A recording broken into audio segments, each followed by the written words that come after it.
అమ్మాయి ఎవరో సారీ చెప్పేసి దాని తర్వాత మళ్ళీ ఈరోజు ఐసీయూలో జాయిన్ అయింది, బ్రీతింగ్ అందట్లేదు అంటున్నారు.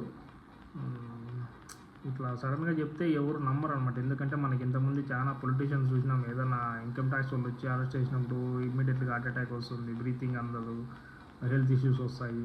సో ఇవన్నీ సినిమాలో చూసి ఒకవేళ నిజంగా వచ్చినా కూడా అది నమ్మరు అనమాట. సో మెయిన్ ఏంటంటే ఇక్కడ తిట్టిండేది పక్కన పెట్టేస్తే మనం ఈ బిజినెస్ని ఎట్లా ప్రమోట్ చేసినారు మీరు. ఫుల్ ఎక్స్పోజింగ్ వీడియోలు పెట్టి అది పెట్టి ఇది పెట్టి వాళ్ళతో ఇచ్చేసి ఇది చేసి మీ బిజినెస్ ప్రమోట్ చేసుకున్నారు. 1 డేలో మీరు చేసిన తప్పే అది మళ్ళీ రిటర్న్ వచ్చింది కాబట్టి డౌన్ అయిపోయింది అంతే. ఇప్పుడు మీరు బ్రీతింగ్ అందకపోయి ఐసీయూలో పడడానికి అంతేం లేదు, ఆడాడ మీరు చేసింది కాబట్టి బ్యాక్ వచ్చింది అంతే.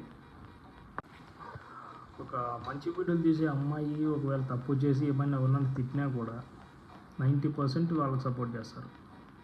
మీరు ఇలాంటి వీడియోలు తీసి ఆ ఎక్స్పోజింగ్ వీడియోలు పెట్టి ఇంకా బిజినెస్ ప్రమోట్ చేయాలని చెప్పేసి ఇంకా ఏదేదో అన్నీ చేసేసి మీలాంటి అమ్మాయిలకి ఎవరు సాఫ్ట్ కార్నర్ చూపించరు. ఈ అమ్మాయి మంచి అమ్మాయి అని కూడా ఎవరు చెప్పరు. మీది ఏమైనా తప్పు ఉందంటే గ్యారెంటీకి తొక్కేసేగా చూస్తారు.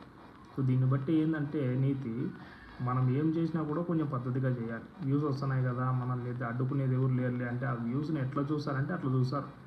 అది మీకు తెలుసు. చేతులు కాలనాక ఆకలి పట్టుకొని ప్రయోజనం అయితే ఉండదు. ముందుగానే మనము అగ్గిలేకి చేతులు పెట్టగానే చూసుకోవాలన్నమాట. సో మనం ఏ పొజిషన్లో ఉన్నామో, మా నాన్న చనిపోయాడు, 3 ఆడపిల్లలు, ఎట్లా ఉండాలి, ఇలా ఉండాలా, ఇలాగేనా మీ వాళ్ళు పెంచేది మిమ్మల్ని. తిట్లు కానీ ఏదో కోపంలో తిట్టినట్లేదు, అది వాళ్ళ పర్పస్గా ఏదో స్లోగా మంచిగా వాళ్ళకి జీవితం మీద విరక్తి పోయేటట్లు తిట్టినట్లుంది. ఇప్పుడు మామూలుగా కోపం వస్తే తిట్టేసేది వేరు. ఎవరికన్నా కోపం వస్తే మాట్లాడతాం డైరెక్ట్గా అది అనేసి.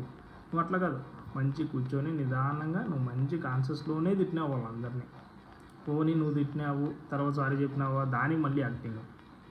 అంత డిప్రెషన్లో ఇవ్వాల్సిన పని ఏముంది. సో చక్కగా వచ్చి చెప్పచ్చు కదా, సర్లే ఏదో తిట్టేశాను ఇది జరిగిపోయిందని. ఆ రోజు మళ్ళీ ఒక యాక్టింగ్, ఈరోజు మళ్ళీ ఇంకో యాక్టింగ్. ఈ యాక్టింగ్లు చేసి మళ్ళీ ఇదంతా పక్కన పెడితే నాకు ఎక్కడ నవ్వు వచ్చిందంటే, నేను సారీ చేసిన వీడియో అందులో ఉంది, వెళ్ళి చూడండి.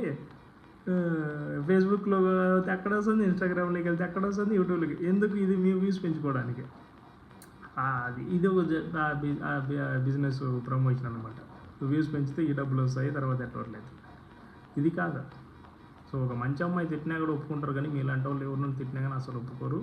మీరు ఆ బిజినెస్ కూడా ఏదైనా ఉంటే మానేసుకునేది, లేకపోతే మంచిగా ఏదైనా స్టార్ట్ చేసుకోండి అంతే.